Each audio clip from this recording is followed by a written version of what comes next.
Episode of Sci-Fi Buzz, the flip side of Xena, warrior princess, Lucy Lawless. I did study opera when I was a teenager. A visit to the home of Count and Countess von Dreck. Bob Burns emerges from his basement. And Harlan Ellison's last Buzz commentary. I'm out of here. Prepare. Stand by. The Buzz. Movies. Personality. Sci-Fi. FX. Behind the scenes. Cutting edge. Get ready. Sci-Fi. Buzz. Mike Jarek here with the Buzz from the kingdoms of science fiction, fantasy, and horror with some big news for you loyal Buzz viewers. But first things first. A fishy fantasy and a fiery sci-fi classic top this week's Buzz News. I wish I were a fish. The 1964 fantasy film, The Incredible Mr. Limpet, is being remade by Warner Brothers with none other than Jim Carrey in the lead. Carrey will star as the meek man who becomes a fish, a role first made famous by Don Knotts. Steve Odekirk, who directed Carrey in Ace Ventura: When Nature Calls, will direct the new Limpet. Odekirk says much of the film will be photorealistic computer effects, except, of course, for the freak fish with Carrey's face. Where are we going with this? I don't know. And Mel Gibson is pushing ahead with plans to direct and star in a feature film remake of Ray Bradbury's classic Fahrenheit 451. The chilling futuristic love story was originally filmed in 1966, starring Oscar Werner and Julie Christie, and directed by legendary French filmmaker Francois Truffaut. And that's the latest Buzz. Another important news item from the sci-fi realm, and this may be a shock to you. This is the very last Sci-Fi Buzz episode here on the Sci-Fi Channel. Let's hear it.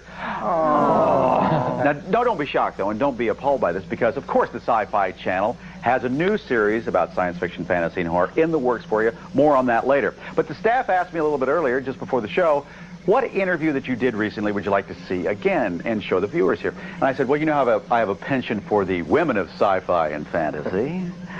Dave suggested, how about Lucy Lawless? I said, well, okay. I'm going to use you as a shield, Gabrielle.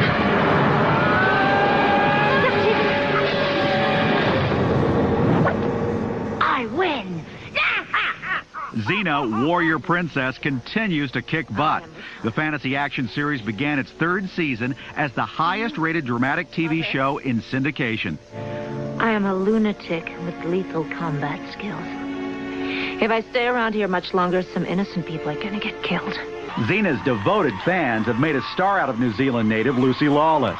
She plays the title character with a fearless veracity that has wowed both male and female viewers. But I'm pleased, especially for young men, that they see a new kind of woman on television and that they are not intimidated by it, and they, by and large, do not seem to be shucking it off or ignoring it. You know, they just accept her as a hero. Now, these shoes you have on today. Yeah. Those you aren't fancy Xena. them? I do actually They're have not a Xena pair. wear, no. No. But they are what she may wear if she were in a modern day setting. She may very well wear these clothes because they're comfy. Comfort is not something Lawless often finds on the Xena set. The strenuous physical demands of the role and the long shooting schedule take its toll. And then there's the New Zealand weather. When we look at this, your show, it looks like it's warm most of the time. Yeah. Well, what is it really like? It's temperate at best. It has weather kind of like Seattle, and it rains a lot in the winter. So when you're hanging onto a tree limb over a cliff and it's raining and there's hail, it's either rain or hail. Those are not my favorite days to film. Maybe there's more to being human than acting brave and strong. Since Xena's success, Lawless is showcasing some of her other talents. She can be heard singing in the home video Hercules and Xena, the animated movie, and recently finished a 7-week run on Broadway in the role of Rizzo in Grease. Are you a singer? I'm becoming more of one. I did study opera when I was a teenager, and I gave it up because I sensed that I didn't have that kind of love for music that would take me to the top of my abilities, or of my profession. But I did have that kind of love that will always sustain me through a career of acting. Away from the spotlight, Lawless plans to wed Xena executive producer Robert Tappert in 1998. And Lucy's 9-year-old daughter from a previous marriage continues to be her #1 priority. Is she a fan of the show? She's a bigger Herc fan, to tell the truth. Really? Yeah, she loves Kevin, and you know, Mummy's just old hat. But that's all right with me. You know, Hercules is our big brother show, and it's part of the company, so their success is our success, and vice versa. It's me you want. I am the Holy Woman. The new season of Xena promises exciting action and intriguing storylines. These new plot twists should be keeping not only audiences interested, but the series stars as well. Hello, Xena. It's a great job. I guess I'll go a year past when I feel ready to stop. And but that's a long way coming. I've never been bored yet.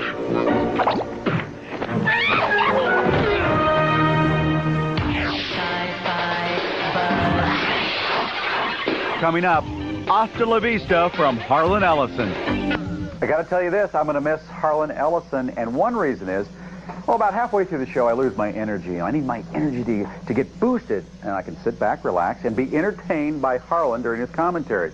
And every single time, I learn something. So here he is, for the last time, Harlan Ellison, one of the world's most prolific writers of imaginative literature. Take it away, Harlan. I got a lot to take care of, so you're going to have to stick with me this time. I'm going to talk very fast, because this is my last commentary. I'm out of here. I am out of here. It's the end of the show. It's goodbye to us and goodbye to you. Nonetheless, I got a bunch of things that I got to take care of. First of all, before we go any further, I want you to be well aware of the fact that I write for a living, folks. I don't just come out here and mouth off for your predilection. I write. This is one of the Edgeworks books. These are the other Edgeworks books. Please, keep this child off the streets. Will you buy my damn books? Listen to this. Remember when I did the Jack McDevitt thing? And I was talking about Jack McDevitt's new books? Eternity Road and Ancient Shores. Got a letter from Jack McDevitt, and he says, sales across the board are doing extremely well. I'm not sure how to divide the credit, but you're obviously a factor. Well, I'm not a factor. It's you. You guys did it. I am always on DC Comics' case. I mean, they're always doing something stupid. But they've got a line called Vertigo, which Karen Berger edits, and they do wonderful stuff. And they got this book, which is called Men's Insana. And it's a one-shot. You got to get it. It's two people who are on the mental plane, and their minds have gone away. Men's Insana. It is absolutely brilliant. You want to trust me on this? I've never yet steered you wrong. I've never sent you to read a piece of crap. This is awfully good. I couldn't believe how good it was. When I said, this is what comic books really ought to be about, instead of the garbage that most of them are about.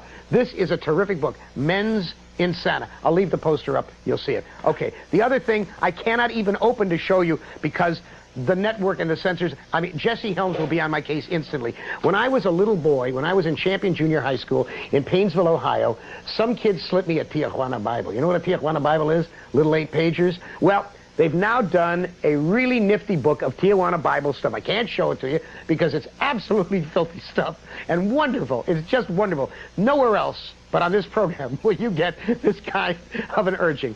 And now, I've taken care of all the business. I got only two things left. The first is this. I work on Babylon 5, as you know, and a lot of you have said, well, what happens when B5 goes off? Well, Joe Straczynski, the creator of Babylon 5 and my boss and my pal, has given me permission to tell you that we're going to do a new series. It's going to be called Crusade. Watch the skies. Crusade will come your way. I'll be working on it with Joe, and I'll be in a little more evidence than I was on B5 because Joe's not going to write all of them this time. My name is Harlan Ellison. That's H-A-R-L-A-N. I'm a writer. Call me a science fiction writer, and I'll come to your house and I'll nail your pet's head to a coffee table. I got to tell you, it's been a delight being with you for the last 5 years.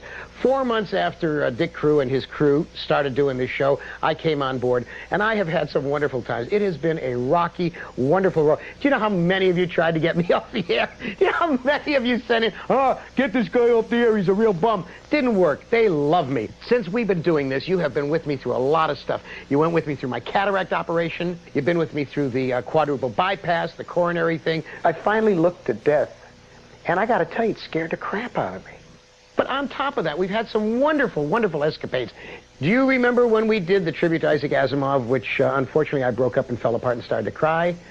Do you remember when they had to cut my Branch Davidian commentary because I had written this song while the Branch Davidians were still holed up in there. You know, they'd been holed up for forever. I'm a Branch Davidian and I'm all right. I shoot all day and I pray all night. I worship Cora, she's the Lamb of God. CBS calls him a drunken sod. Well, by the time that got on the air the first time, they had been set on fire and they were gone. So real quick like a bunny, the USA Network said, for God's sakes, take the song out. It's in very bad taste. But now it's years later, and we've had trials and killings and shootings. It doesn't really matter, so we can talk about that. I did the Women in Science Fiction, in which I made a fool of myself, and found out that Mercedes Lackey was really a fine and terrific woman, and was more a mensch than I. I'm the one who told you that the science fiction horror field was going to implode and vanish, and everybody was screaming, it's not going to happen, it's not going to happen. Look around, folks. It's all gone, including the Abyss line, which was the best of the lot. Then we did the show in which I upbraided my own employers, the USA Network, for that awful movie they did about Marilyn Monroe having sex with Bobby Kennedy, and I called the head of the network, Barry Shulman, and I said, you know, can I do this? And he said, yeah, go ahead. They've never censored me. Isn't that amazing? They've never censored me. I mean, whenever I say shit, they take it off, but apart from that, it's, you know, I know Dick's going to cut it, so I'm not going to worry about it. But apart from that, it's been a terrific 5 years. I wish you all the best wishes I can give you. Stay out of the line of fire.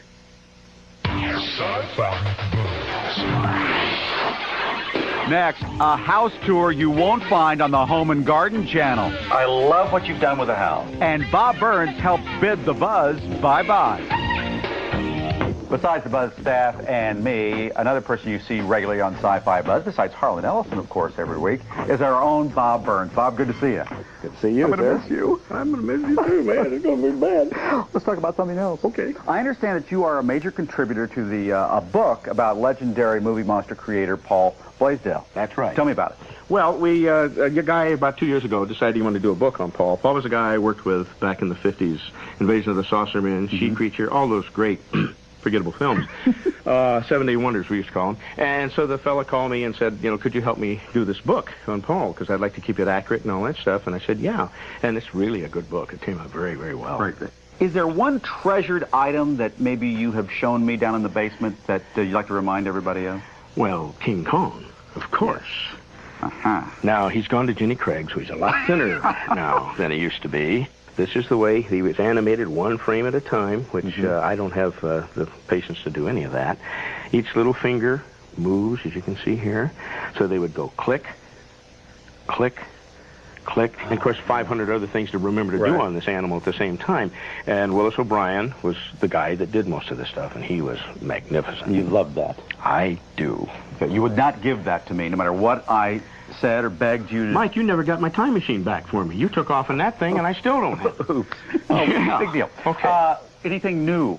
Oh, yeah. That you're excited about?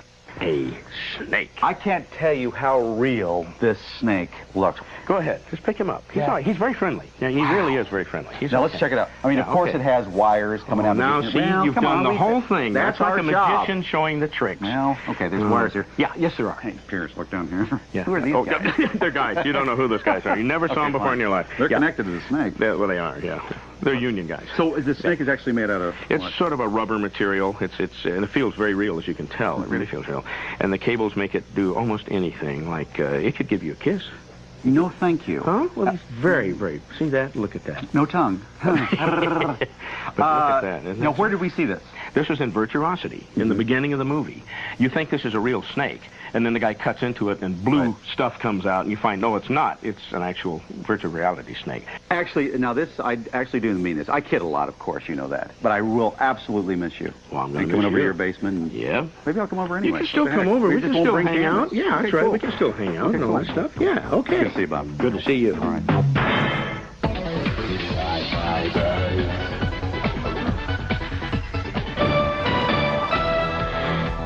Hi, my name is Tony from Salem, Massachusetts. I recently picked up a copy of Starfleet Academy by Interplay, and it is by far the best Star Trek computer game I have ever played.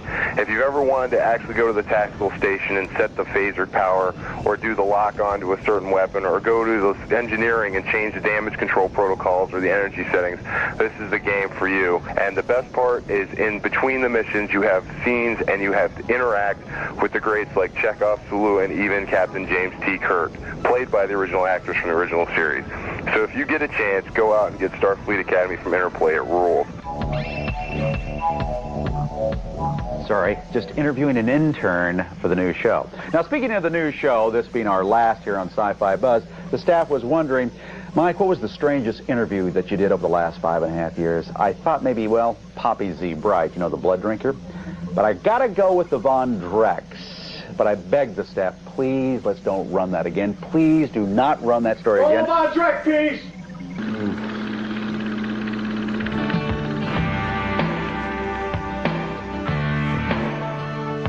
Lots of movie stars live in the hills above Hollywood. But so does a couple that Sci-Fi Buzz has repeatedly encountered at horror conventions. They call themselves the Count and Countess Von Dreck. Are these people for real? Well, you decide as we visit their very unusual home.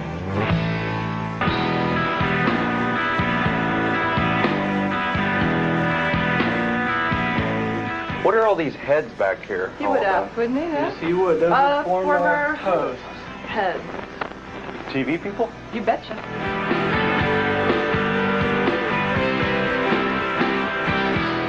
Why does this have like a Santa hat on? That is Santa. It's actually Santa, if you need to know. You know, I was wondering why you didn't make it by my house last Christmas. So where do you get a coffin like this? Garage sales, yard sales, and they also come equipped with such lovely damsels in distress as this one. This one? Oh, the coffin came with that woman? Yes, she did. The whole thing, whole kit and caboodle. Graveyard sales.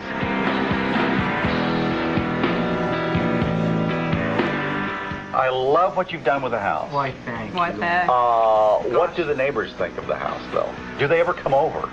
They love us. Yeah, Do of course they do. Really? Absolutely. The ones who didn't, we got rid of them.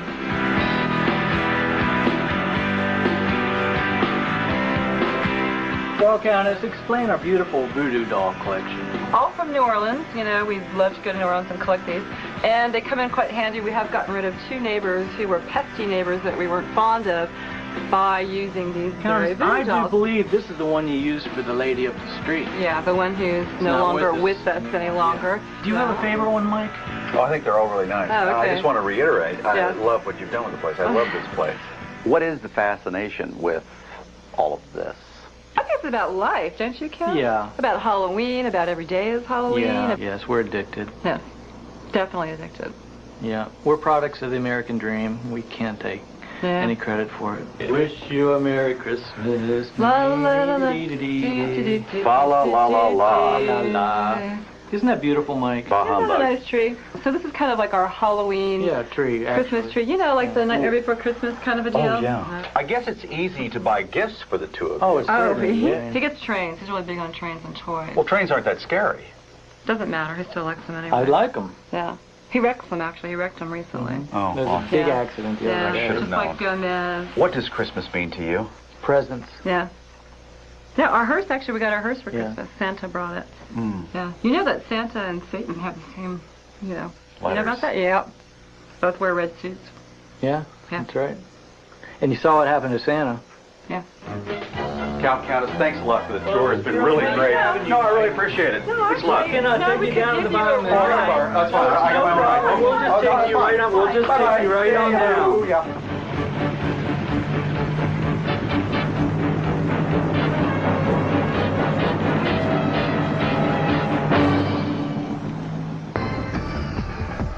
A new Sci-Fi Channel magazine series tops this week's Buzz News.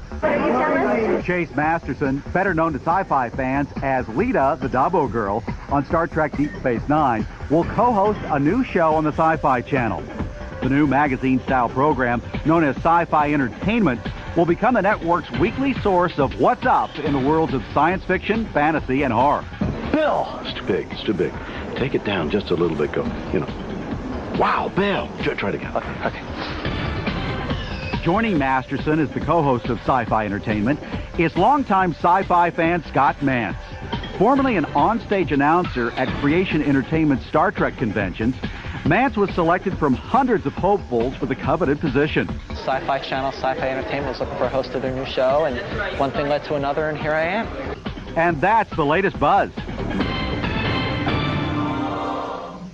Could I get one last group? Oh. Excellent. See, throughout the program, we've been telling you this is the very last Sci-Fi Buzz program. We've been on the air, almost 6 years? Almost. It's been a great ride. Ever since the beginning of the Sci-Fi Channel, it's been wonderful. We've met so many great people, and I want to thank you. Each and every one of you watched all those 5 years, or at least a portion of it. Thank you for being with us on Sci-Fi Buzz. It's been just great. Now, we would cry right now, but we're not going to, because we never do cry on this show. Instead, we eat cake a lot. You've probably noticed that. When people die, we eat cake. When people are born, we eat cake. And when shows go off the air, we eat cake. So let's let them eat cake. Let's get into this, okay? Thank you so much for being with us over the years. And I don't know, we saved the best cake for last. Only thing is, I think this icing smells kind of funny. Don't you, Allison? See you next. Well, I'll see you around. I won't see you next time. See you around, though.